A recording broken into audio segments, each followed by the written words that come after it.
हाँ, यहां पर थोड़ी सी पुरानी बात है, आप बढ़िया बोल रहे हो। हाँ बढ़िया, मतलब रिप्रेजेंट करने का तरीका, थोड़ा कैलकुलेशन करवाया।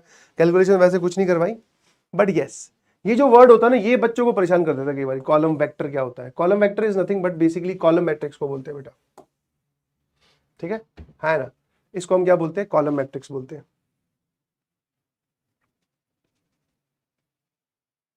ठीक है? इस सवाल को सॉल्व कीजिए प्लीज फटाफट, फिर आगे बढ़ेंगे। घबराओ मत, पूरी गणित की बातें करेंगे यार, ऐसे क्या करते हो?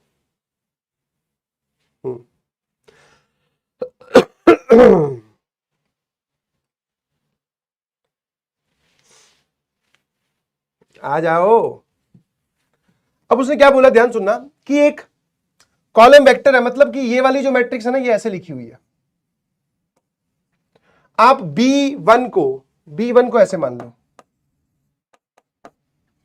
एक्स वाई जेड, तो ये कॉलम वेक्टर बन गया। तो ये यहां पर क्या हो जाएगा sir? That is x y z, यहां पर आ जाएगा पी क्यू आर, यहां पर आ जाएगा एल एम एन, ये ठीक है ना?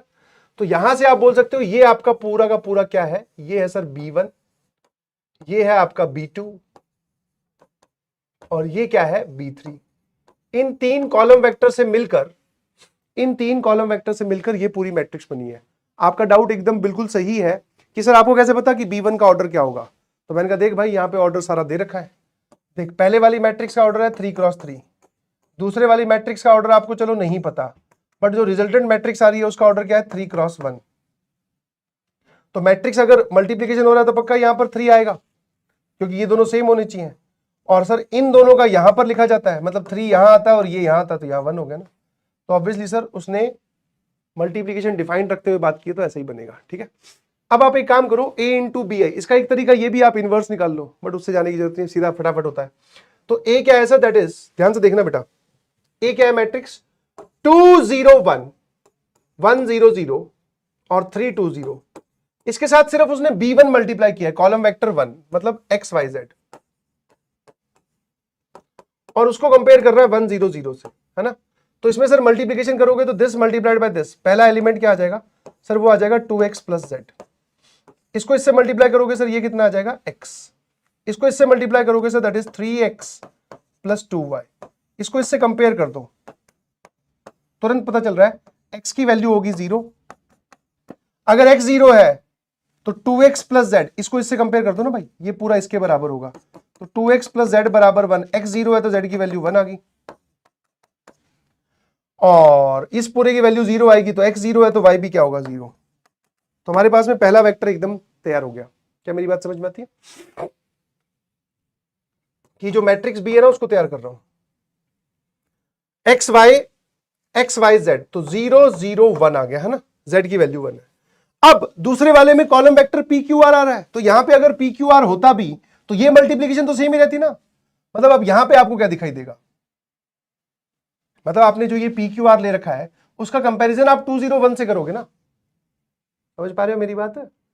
तो अगर आप यहां पे पी क्यू आर लोगे तो वो क्या बनेगा? That is 2p plus are, यहां बनेगा p, और यहां बनेगा 3p प्लस 2q।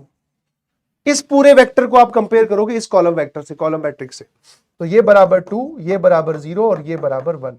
ध्यान से देखना बेटा, p 0 है तो p सबसे ऊपर, p की वैल्यू 0, p 0 है तो r2 आ गया, तो r की वैल्यू 2, और अगर p 0 है तो q की वैल्यू सर हाफ आ गई,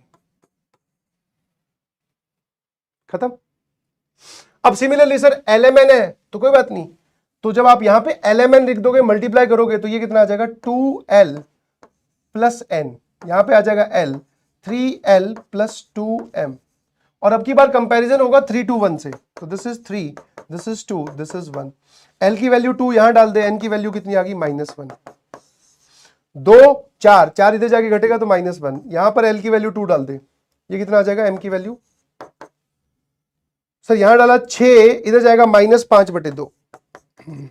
ठीक है, ये वाला कॉलम बता दो, एल एम एन बताओ। तो एल आ रहा है आपके पास में 2, एम कितना आ रहा है?